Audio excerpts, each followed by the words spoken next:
하나님은 죄를 미워하십니다. 죄에 대해서는 반드시 진노하시고 심판하십니다.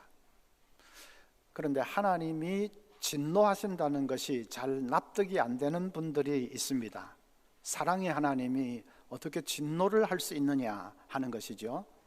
성경은 하나님의 진노에 대해서 분명히 말씀하고 있습니다. 예를 들면 로마서 1장 18절 보면 하나님의 진노가 불의로 진리를 막는 사람들의 모든 경건하지 않음과 불의에 대하여 하늘로부터 나타나나니, 여기에도 분명히 나타나 있고 다른 구절에도 하나님이 진노하신다는 것을 분명히 말씀합니다. 그런데도 그걸 잘 받아들이지 않으려고 하는 사람들이 있습니다. 문익환 목사님은 민주화를 위해서 공헌을 많이 했지만 신앙은 우리하고는 다른 분입니다. 그분이 한 번은 목사님들 모아놓고 강의를 하면서 여러분은 지금도 예수의 피가 우리를 죄에서 깨끗하게 하는 것으로 믿습니까? 물었습니다. 목사님들이 아멘 하니까 그 말을 받아서 간단하네요. 그러면 황소 한 마리 잡으십시오. 황소 한 마리 잡아서 피를 바스켓에 담아다가 그것으로 샤워를 하십시오. 그러면 죄가 깨끗하게 씻어질 거 아닙니까? 그렇게 비아냥을 댔습니다. 그분은 피로써 죄가 깨끗이 씻음 받는다 하는 것을 도살신학이라고 하면서 조롱을 했습니다. 그분이 그렇게 하는 것은 하나님이 진노하신다는 것을 자기로서는 받아들이기가 어렵기 때문입니다. 하나님은 진노하시고 우리는 그 진노를 달래기 위해서 제사를 드려야 되고, 그건 미신적인 종교에서 하는 것이 아니냐 하는 것이죠.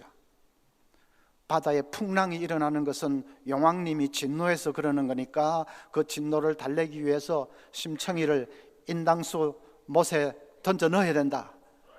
그건 미신적이고 유치한 얘기 아니냐. 하나님이 진노하시고 우리가 제사를 드려서 진노를 달랜다는 것도 마찬가지로 그건 유치한 얘기다. 그래서 하나님의 진노라는 개념 자체가 잘못된 것이다. 기독교의 하나님은 사랑의 하나님이지 진노의 하나님은 아니다 라고 주장을 하는 것입니다. 여러분은 어떻게 생각하십니까? 그런 분들이 하나님의 진노를 받아들이기 어려워하는 이유는 그것을 마치 인간이 진노하는 것 비슷하게 생각을 하기 때문입니다. 사람이 진노할 때 어떻게 합니까? 그냥 시도 때도 없이 화를 벌컥벌컥 내고 고함을 지르고 욕설을 퍼붓기도 하고 물건을 집어 던지고, 사람이 진노할 때는 그렇게 하죠. 하나님도 진노하신다고 말할 때 그 비슷하게 하는 것처럼 생각을 하기 때문입니다. 그러니까 그거는 납득이 안 되죠. 하나님이 그럴 분이 아니시다 하는 것이죠. 자, 그건 생각을 잘못해서 그렇습니다. 하나님의 진노는 인간의 진노하고 다릅니다. 하나님의 진노는 죄를 미워하시고 죄를 심판하시는 하나님의 본질적인 속성을 두고 하는 말입니다. 우리 하나님은 의로우신 하나님 아니십니까? 죄는 조금도 용납하실 수 없는 그런 하나님이시지요. 악하고 불의하고 거짓된 것에 대해서는 반드시 심판하는 분이십니다. 그건 하나님의 본질적인 속성상 그렇습니다. 그 속성을 두고 하나님은 진노하시는 분이다, 그렇게 표현을 하는 것입니다. 결코 화를 벌컥벌컥 내고 시도 때도 없이 막 욕설을 퍼붓고 물건을 집어던지고 하는 그런 것을, 그런 감정적인 차원을 말하는 것이 아니고 하나님의 속성상 죄를 꾸준히 물리치시고 죄를 미워하시고 또 죄를 심판하시는 것을 두고 하나님은 진노하시는 분이다, 그렇게 표현을 하는 것입니다. 자, 그런 하나님의 속성마저도 잘못되었다고 할 수 있겠습니까? 그런 속성도 가지지 말지, 죄든 악이든 불이든 다 용납하지, 왜 죄를 물리치는 그런 속성을 가졌느냐 하고 시비를 걸겠습니까? 인간이 뭘 하고 하나님의 그 본질적인 존재에 특징까지도 시비를 걸 수 있겠습니까? 만약에 하나님이 죄를 심판하지 않는다면 그러면 이 세상이 어떻게 되겠습니까? 완전히 무법천지, 암흑천지가 되지 않겠습니까? 심판이 없다면 인간이 어떻게 되겠습니까? 얼마나 파렴치하고 악하고 불의한 그런 사람들이 되겠습니까? 아이가 나쁜 짓을 하는데도 모른 척 방치해 놓으면 아이가 어떻게 되는지 한번 생각을 해보십시오. 아이에게는 일정한 규율과 벌이 반드시 있어야 됩니다. 마찬가지로 하나님께서 이 세상을 바르게 통치하기 위해서는 죄에 대해서는 하나님이 미워하시고 심판하시는 것이 반드시 필요한 것입니다. 자, 그래서 이제 하나님의 진노에 대해서는 이해를 했습니다. 문제는 모든 인간은 이 하나님의 진노를 피할 수 없는 자가 됐다는 사실입니다. 죄에 빠져서 사는 인간은 하나님의 진노와 심판을 피할 수 없는 자입니다. 하나님의 원수가 된 자입니다. 그런데 대반전이 일어났습니다. 25절 보십시오. 이 예수를 하나님이 그의 피로써 믿음으로 말미암아 화목제물로 세우셨으니, 예수님이 하나님과 우리 사이를 화목하게 만드는 그런 제물이 되셨다고 합니다. 예수님이 우리를 진노에서, 하나님의 진노에서 건져주시기 위해서, 그래서 하나님과 화목한 자가 되게 하기 위해서 희생의 제물이 되셨다는 말입니다. 예수님 죽음을 보면 좀 이해할 수 없는 점이 하나 있습니다. 예수님은 죽음 앞에서 담대할 것 같은데 그렇지 않았습니다. 마가복음 14장 34절 보면 내 마음이 심히 고민하여 죽게 되었으니 했습니다. 죽음을 하루 앞두고 예수님이 내 마음이 심히 고민이 되어서 지레 죽게 생겼다, 그렇게 말씀하고 계십니다. 또 겟세마네 동산에서는 하나님 아버지, 할 수만 있다면 이 잔을 내게서 옮기시옵소서. 그 말은 할 수만 있다면 죽음을 피할 수 있게 해주시옵소서, 그렇게 기도했습니다. 십자가 위에서는 나의 하나님, 나의 하나님, 어찌하여 나를 버리시나이까, 그냥 비통하게 절규하셨죠. 예수님은 죽음 앞에서 결코 당당하지 않았습니다. 한없이 고민을 하시고 절망하시고 그냥 절규까지 하셨습니다. 예수님 왜 그러시죠?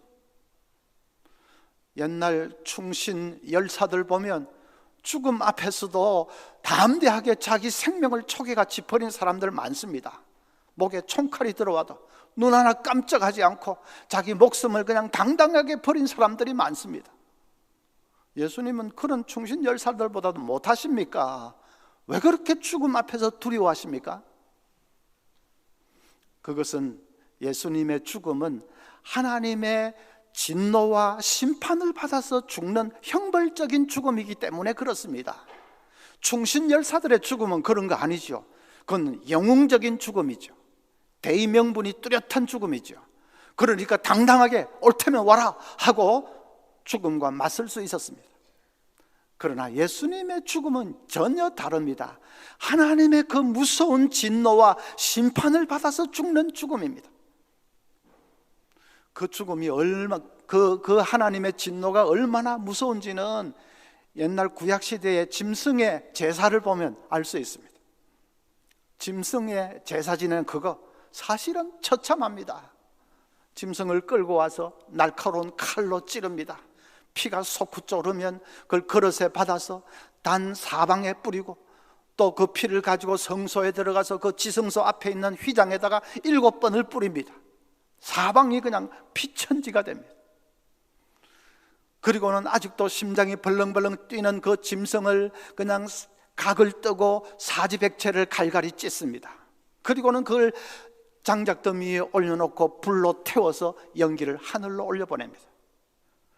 그 광경을 한번 상상을 해보십시오. 아무리 짐승 제사지만은 진짜 참혹합니다. 그것은 하나님이 죄에 대해서는 그렇게 무섭게 심판하신다는 것을 보여주기 위해서입니다. 하나님의 진노가 그렇게 무섭다는 것을 보여주기 위해서죠. 십자가에서 예수님이 바로 그 짐승, 희생의 이 제물과 같은 그런 예수님이 그런 제물이 되셨습니다. 예수님의 양손과 양발이 찢어졌습니다. 손에서 발에서 옆구리에서 피가 뚝뚝뚝뚝 흐릅니다. 구약의 그 짐승을 태웠던 그 불이 십자가에서 예수님을 맹렬하게 태우고 있습니다.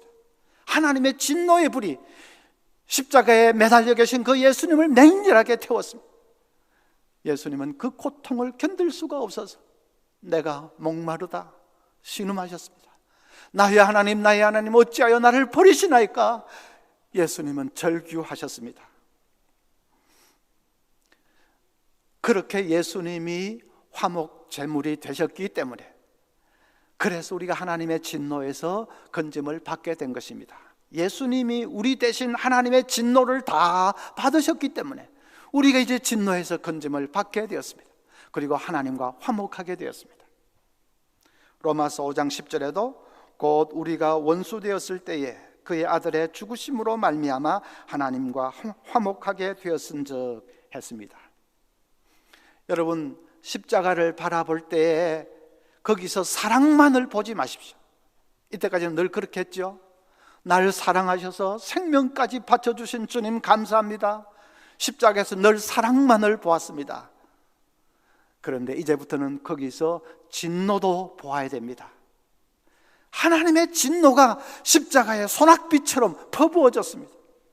죄를 미워하시고 죄를 심판하시는 하나님의 진노의 불이 맹렬하게 십자가 예수님을 불태웠습니다. 예수님께서 그 불끄덩이 속에서 내가 목마르다고 신음하시면서 자기의 생명을 바치셨습니다. 그래서 우리가 죄사함 받은 것이죠. 하나님의 진노에서 건짐을 받은 것이죠. 만약에 예수님이 옛날 충신 열사들처럼 죽음 앞에서 당당하게 그렇게 죽으셨다면 우리는 우리 죄 사함 받은 것을 확신할 수가 없습니다. 예수님이 죽음 앞에서 두려워 떨고 고민하고 절규하셨기 때문에 우리는 죄 사함 받은 것을 확신할 수 있습니다. 예수님이 그렇게 하신 거 보면 우리가 받을 진노를 예수님이 다 받으신 것이 분명하기 때문에, 그래서 화목 제물 되신 예수님 때문에 우리가 하나님의 진노에서 건짐을 받고 하나님과 화목하게 되었습니다. 할렐루야. 그게 복음이죠. 하나님과 화목하게 된 사람은 이제 어떤 삶을 살게 되는가? 좀 구체적으로 보십시다. 첫째는 모든 두려움에서 해방됩니다. 여러분, 어릴 때 부모님이 진노하시는 것을 본 적이 있습니까? 아빠가 그냥 나에 대해서 불같이 화를 내면서 야단을 치시고는 그냥 문을 쾅 닫으면서 들어가 버리는 그런 것을 본 적이 있습니까?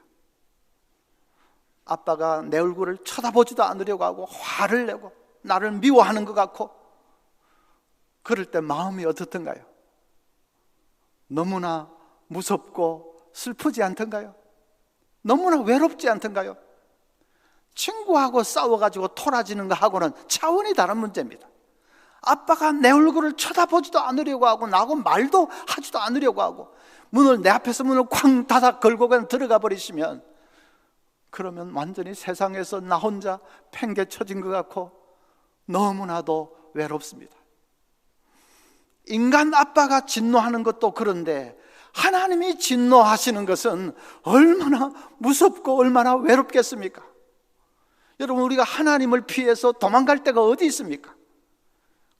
가는 곳마다 마주치는 것이 하나님인데, 그럴 때마다 하나님이 나에게 무서운 얼굴을 하고 계시고 나를 향해서 진노를 퍼부으신다면 사람이 어떻게 살 수가 있습니까? 히브리서 10장 31절에도 살아계신 하나님의 손에 빠져들어가는 것이 무서울진저 했습니다. 그래서 불신자들은 방방마다 부적을 붙여놓고 지갑에도 부적을 넣어 다니고 하는 거지요. 신을 생각하면 무섭기 때문에, 해코지라도 당하지 않을까 너무 무서워서, 그래서 그냥 방방마다 부적 칠갑을 해놓는 것입니다. 우리도 본래는 그런 무서움에 사로잡혀 살던 자들이었습니다. 그런데 예수님이 화목 제물이 되셔서 우리를 하나님의 진노에서 해방시켜 주셨습니다. 이제는 더 이상 하나님과 원수가 아니고 하나님의 사랑받는 아들, 딸들이 되도록 해주셨습니다. 그래서 이제는 어떤 무서움이라도 우리는 무서움에서 해방된 자들입니다. 초등학생 딸을 둔 젊은 부인이 있는데, 이분은 둘째를 빨리 갖고 싶은데, 그런데 임신을 하면 자꾸 유산이 됩니다. 몇 번이나 유산을 했습니다. 그래서 이번에도 임신이 됐는데 또 유산하면 어떻게 하나 하는 두려움이 엄습해 왔습니다. 기도를 많이 하는 분이 계신다 하는 소개를 받고는 그분에게 기도를 받으러 갔습니다. 그랬더니 그 기도한다는 분이 하는 몇 가지를 말씀하시는데, 첫째, 당신은 자식이 우상이 되어 있다. 그러니까 하나님보다 자식을 더 사랑하지 않도록 하기 위해서 자꾸 유산이 되는 것이다. 둘째, 당신 믿음이 부족하다. 셋째, 당신 집에 귀신이 있다. 그런 얘기를 하면서 7번 기도를 받으면 그 모든 문제들이 해결될 것이라고 합니다. 그 사람 말대로 7번을 가서 기도를 받았습니다. 그런데 무서움이 사라지기는커녕 점점 더 커졌습니다. 화장실에 가서 앉아 있으면 금방이라도 그냥 핏덩이를 쏟아낼 것 같습니다. 이 집사님이 두려움과 절망에 사로잡혀서 자기 교회 목사님, 사모님에게 전화를 했습니다. 사모님이 전화를 받고 달려와서 마주 앉았습니다. 집사님, 그렇게 무서울 때는 하나님께 기도해 보지 그러세요. 그랬더니 그 집사님이, 사모님, 저는 하나님이 무서워요. 하나님이 무서워서 기도가 나오지를 않습니다. 아니, 집사님 신앙생활 잘하는 분인데 하나님이 왜 무서워요? 그랬더니 모르겠습니다. 근데 하나님이 무섭고 지옥도 무섭고 그래요. 훌쩍훌쩍 울면서 그 말을 합니다. 사모님이 전에 그 내적 치유 훈련받을 때 배운 것이 생각이 났습니다. 그래서 집사님, 혹시 친정아버지가 어떻게 돌아가셨지요? 물어봤습니다. 그 집사님이 완전히 숨이 콱 막히는 듯이 말문이 그냥 막혀버렸습니다. 얼굴에는 두려움의 그림자가 가득합니다. 한참 그러다가 어렵게 입을 여는데, 자기 아버지는 어머니와 어느 날 대판 싸우고 어머니가 그냥 집을 나가버린 그 사이에 갑자기 거꾸러져서 죽었다고 합니다. 그때는 자기가 어릴 때인데 집에 자기 혼자밖에 없는데 아버지가 자기 앞에서 갑자기 거꾸러지더니 그대로 그냥 돌아가신 것입니다. 그 아버지는 평소에도 자기에게 한 번도 웃어준 적이 없는 무서운 분입니다. 그런데 그날은 뭐 갑자기 그냥 거꾸러지더니 입에 거품을 물더니 그대로 숨이 끊어져 버렸습니다. 얼마나 무섭던지 자기는 거의 엉엉 울다가 그대로 까무러쳐 버렸습니다. 그 얘기를 하는데도 그냥 얼굴에서 땀이 비 오듯이 흐르면서 자기 손으로 가슴을 치면서 얘기를 합니다. 사모님이 원인을 알 것 같았습니다. 어릴 때 받았던 그 무서운 트라우마가 평생 무의식 가운데 남아있는 것입니다. 그 무서운 그 충격과 그 두려움과 그것이 그 속에 그대로 남아서 그것이 습관성 유산을 일으키는 주범이었던 것입니다. 그 집사님은 하나님 아버지 하고 부르면 자기도 모르게 그냥 무서운 아버지가 머리에 떠오릅니다. 그래서 기도가 나오지를 않습니다. 사모님이 성경을 구절구절 짚어주면서 하나님은 그런 분이 아니시라는 것을 설명을 했습니다. 하나님은 무서운 분이 아니고 우리를 꼭 안아주시는 사랑의 아버지신 것을 쭉 설명을 했습니다. 자꾸 무서운 생각이 드는 것은 사탄이 하나님하고 집사님을 떼놓기 위해서 지금 거짓말하는 것이라는 것을 깨우쳐 주었습니다. 한 달을 거의 매일처럼 그 집에 찾아가서 같이 성경 읽고 하나님 사랑의 하나님인 거 설명을 하고 그리고 같이 기도를 했습니다. 그러니까 마침내 그 집사님이 두려움에서 헤어날 수가 있었습니다. 그리고 하나님께 기도할 수가 있게 되었습니다. 그랬더니 진짜 거짓말처럼 습관성 그 유산 말끔하게 치유를 받고 몇 달 후에 아주 건강하게 아이를 출산할 수가 있었습니다. 여러분은 혹시 하나님이 무섭지 않습니까? 어떤 분은 하나님 아버지라고 부르지를 못합니다. 그냥 하나님 하면 끝입니다. 하나님 하고는 끝입니다. 아버지라는 말이 나오지를 않습니다. 하나님이 뭔가 멀게만 느껴지기 때문에, 하나님이 뭔지 모르게 좀 무섭게 느껴지기 때문입니다. 어쩌면 아버지 했다가 자꾸 그 육신의 무서운 아버지가 떠올라서 그럴 수도 있습니다. 여러분, 그 생각을 떨쳐버리고 말씀을 붙들어야 됩니다. 예수님이 화목 제물이 되셨습니다. 이제 우리는 더 이상 하나님의 원수가 아니고 하나님의 사랑받는 자녀가 되었습니다. 하나님의 진노에서 우리는 이미 이제 건짐을 받았습니다. 그 말씀을 굳게 붙들어야 됩니다. 두 번째로는 하나님과 충만한 교통을 누리면서 살게 됩니다. 아빠가 화가 나서 그냥 문을 쾅 닫아버리고 들어가 버릴 때, 그때는 정말로 좀 무서웠죠. 그런데 아빠가 화가 풀렸는지 이제는 환한 얼굴로 문을 열고 나오십니다. 아들 이리 와 하고는 아들을 꼭 품에 안아주십니다. 아들, 아빠하고 자전거 타러 갈까? 귀에 대고 속삭이십니다. 그러면 아들 마음이 어떻겠습니까? 그냥 내 얼굴을 쳐다보지도 않으려고 하고 문을 쾅 닫아 걸고 들어가 버리실 때는 정말 세상에서 나 혼자 팽개치는 것 같았는데, 아빠가 환한 얼굴로 그냥 품어주시고 안아주시고 속삭여주시고 할 때의 그 안도감과 그 기쁨은 어떻게 말로 다 표현할 수가 없지요. 마찬가지입니다. 우리가 예수님을 영접해서 이제 예수님을 모시고 사는 그 순간에 하늘에 굳게 닫혔던 하늘의 문이 활짝 열립니다. 하나님께서 너희는 이제 내 사랑하는 아들이요 내 딸이라고 말씀하십니다.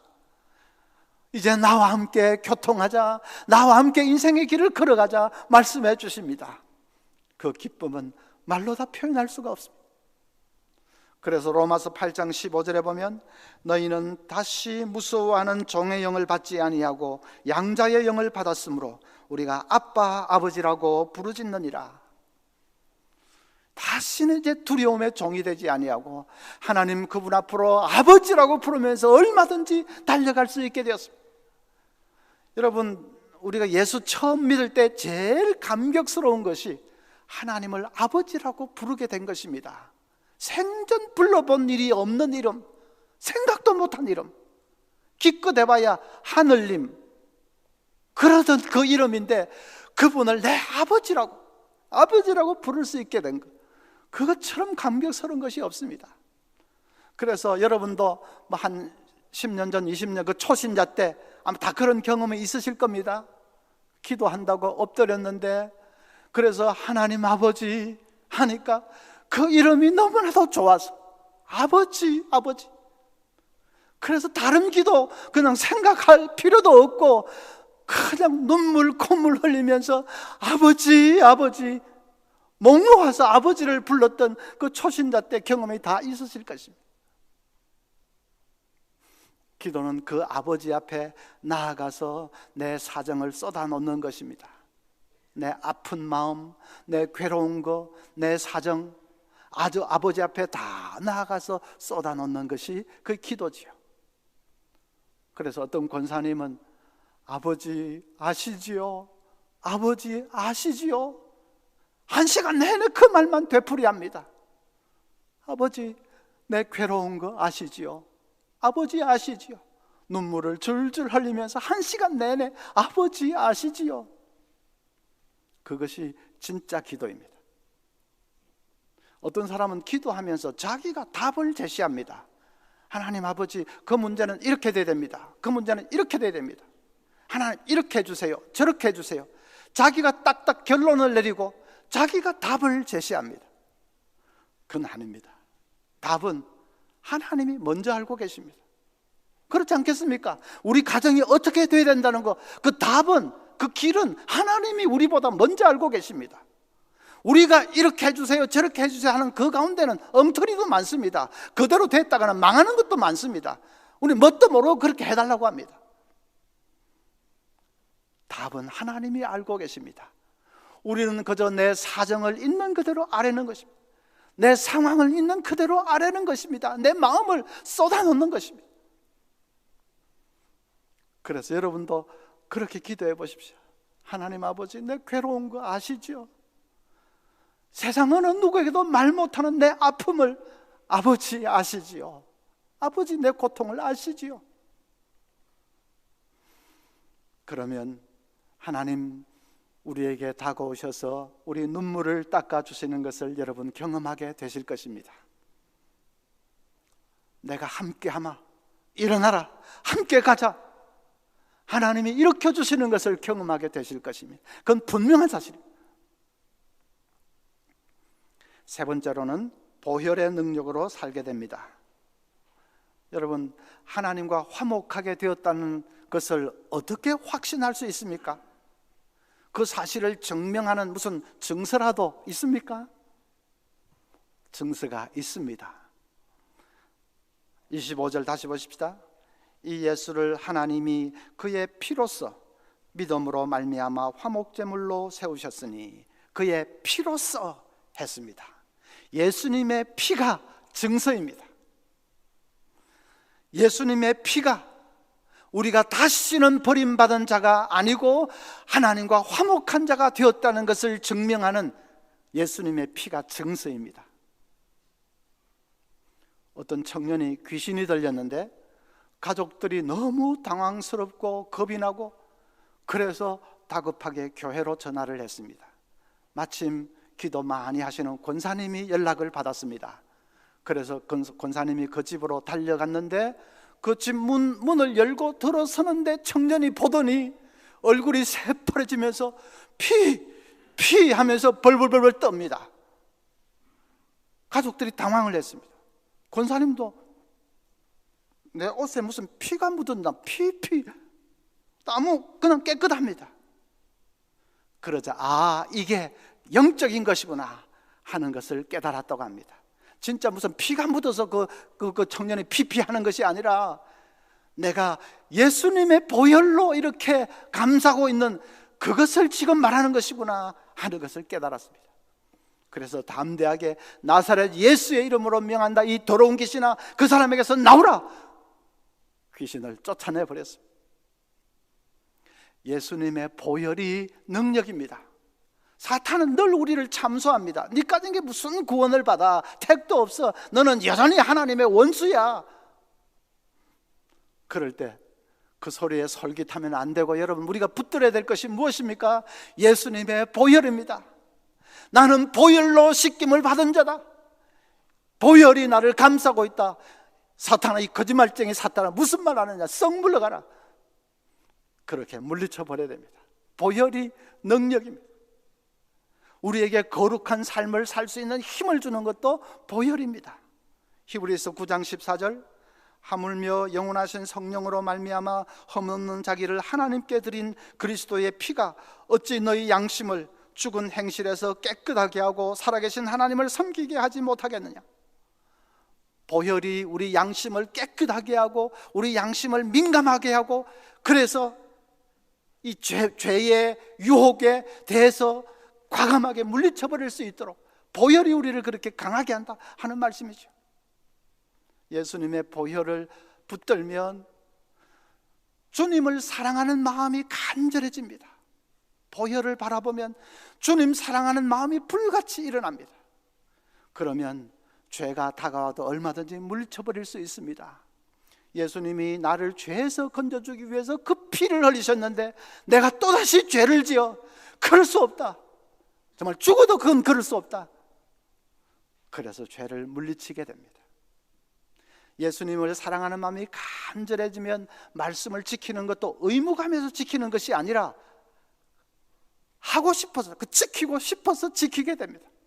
삭개오가 자기 재산 절반을 팔아서 가난한 사람에게 주겠습니다. 그 의무감에서 했습니까? 아닙니다. 하고 싶어서 했습니다. 하고 싶어서, 해야 되기 때문에 하는 것이 아니라 하고 싶어서 했습니다. 주님 사랑하는 마음이 불같이 일어나기 때문에 주님의 기쁨으로 살기를 원합니다. 그래서 하고 싶어서 한 것 아닙니다.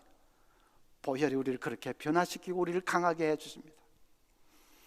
여러분, 오늘 예수님께서 화목 제물 되셔서 우리를 영원히 하나님과 화목한 자가 되게 해주셨다, 이 사실을 굳게 붙드시기를 바랍니다. 그러면 무서움은 어떤 무서움이라도 다 떨쳐버릴 수 있습니다. 하나님과 화목하게 되는데 다른 무엇을 무서워합니까? 우리 아버지와 날마다 교통하고 충만해질 수 있는데 뭘 무서워할 거 있습니까? 보혈로 내가 무장한 사람이다, 뭘 무서워할 거 있습니까? 천만인이 나를 둘러친칠지라도 나는 사람을 무서워하지 않겠노라, 그 고백을 할 수가 있게 됩니다. 예수님의 보혈 붙들고 여러분 담대하게 무장하셔서 우리 남은 생을 힘있게 승리하며 살아가는 우리 모두가 될 수 있기를 바랍니다.